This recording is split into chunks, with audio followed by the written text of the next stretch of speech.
¿Qué tal, amigos de YouTube? En este nuevo video quiero hablarles acerca de una joya que encontré en este libro. Como ustedes verán, un libro bastante viejo, es de 1947, llamado En defensa de la libertad religiosa, escrito por Marcelo Fayer. Bueno, es un libro que está, como verán ustedes, bastante deteriorado, ¿sí?, por el paso del tiempo. Y bueno, lo tengo guardado porque realmente tiene cosas muy interesantes. Habla acerca de cómo hubo personas que durante todas las épocas defendieron la libertad de expresión, la libertad de conciencia, sobre todo la libertad religiosa, y cómo en diferentes contextos, ya sea en la antigua Atenas, o en la América del Norte, o en Europa, cada vez que la religión se mezclaba con el Estado, terminaba habiendo intolerancia, persecuciones religiosas. Bueno, hace un repaso bastante extenso de diferentes casos puntuales y muestra la importancia de que el Estado esté siempre separado de la religión, o sea, que no haya una religión oficial en una nación para que pueda permanecer la libertad de conciencia. Y me pareció un tema muy interesante porque hoy en día hay una confusión sobre lo que es la verdadera libertad religiosa, ya que muchos hablan de tolerancia religiosa. Tolerancia religiosa es una cuestión muy distinta a lo que es la libertad de conciencia o libertad religiosa. Tolerancia significa que hay una religión oficial del Estado. Voy a dar el ejemplo típico de Argentina. En Argentina hay una religión oficial que es la Iglesia Católica Romana. De hecho, el Estado sostiene, ¿sí?, a la Iglesia Católica Romana por medio de dinero, o sea que los argentinos que pagan impuestos están pagando o sosteniendo también en cierta medida a la institución romana, y esta iglesia fiscaliza y lleva un registro de los cultos, es decir, hay un registro nacional de cultos donde todas las sectas o todos los cultos tienen que registrarse mostrando cuáles son sus doctrinas fundamentales para ser autorizados a ejercer un culto libre, entre comillas. Pero eso en realidad no es libertad. La tolerancia implica que hay alguien que tiene el poder de tolerar y de no tolerar cuando no quiere. Sin embargo, la libertad de conciencia es algo que recibimos no de parte del Estado, no de parte de una iglesia oficial, sino es algo que recibimos de parte del Creador. Por eso no es lo mismo decir de que el Estado nos da libertad para creer en tal o cual cosa, que decir que Dios nos da esa libertad, que cada ser humano fue creado libre, ya con las facultades de decidir cómo servir a Dios o si creer en Dios o no. Eso es la libertad religiosa. Entonces, tolerancia religiosa es una cosa, libertad de conciencia es otra. Pero quiero llamarles la atención a un apartado que está en este libro, en la página 59-60, donde habla acerca de Constantino. Si hablamos de libertad de conciencia, tenemos que recordar que la Iglesia Católica Romana nace en lo que fue la unidad o la unión entre la Iglesia o el cristianismo y el Estado, que en aquella época era el emperador romano Constantino, pero que en realidad este hombre nunca se convirtió. Voy a leerles la leyenda que aparece al lado de esta imagen, que es una moneda acuñada con el nombre de Constantino como sumo pontífice o pontífice máximo. Dice: efigie de Constantino en una de las monedas acuñadas por él, en otra de ellas aparece con los rayos de Apolo, y la leyenda Soli invicto comiti, el sol mi aliado invencible, y dice: se evidencian así los resabios de paganismo que conservó hasta su muerte.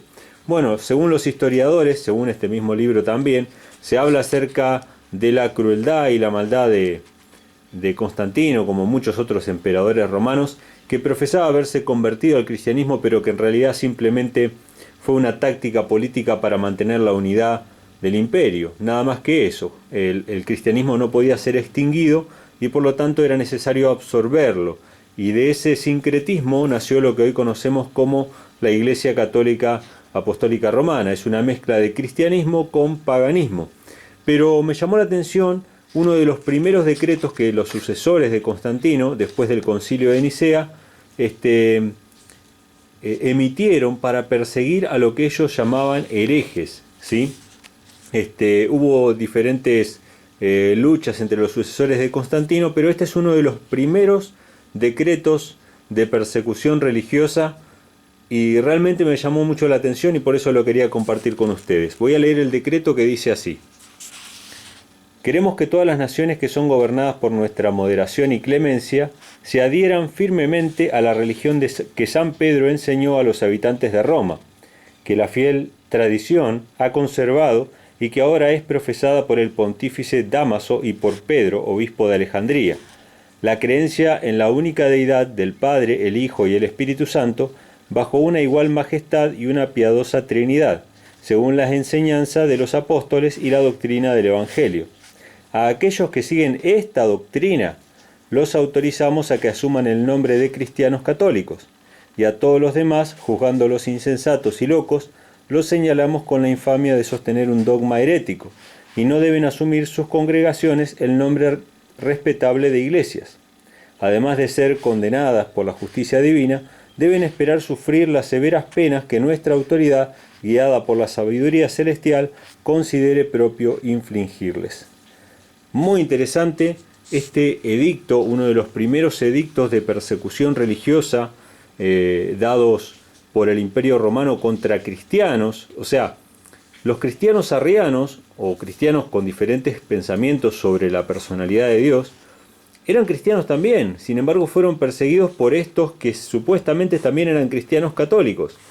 Y el edicto dice claramente que cualquiera que acepte la Trinidad como doctrina, que ya había sido establecida por la Iglesia y de hecho fue definida por Constantino en el Concilio de Nicea, todos los que aceptaban la Trinidad podían ser llamados cristianos católicos. Sin embargo, todos aquellos que creían otra cosa diferente a la Trinidad iban a ser llamados locos, herejes, iban a ser perseguidos. No solamente que Dios los condenaba en este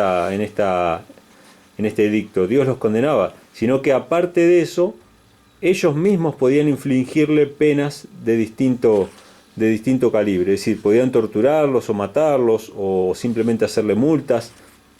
Pero me pareció realmente interesante este edicto que está registrado aquí en este libro, que habla acerca de la libertad religiosa y bueno, me hizo pensar un poco en los días en los que estamos actualmente, ya que la Iglesia Católica Romana, que a través del movimiento ecuménico ha absorbido a la gran mayoría de las iglesias protestantes en los concilios nacionales y mundiales de iglesia, ha establecido también un decreto, un edicto, realmente muy interesante. Esto salió ya hace varios años, que dice que la Iglesia Católica Romana reconoce el bautismo de las demás confesiones religiosas siempre y cuando sean bautismos en el nombre de la Trinidad, en nombre del Padre, del Hijo y del Espíritu Santo.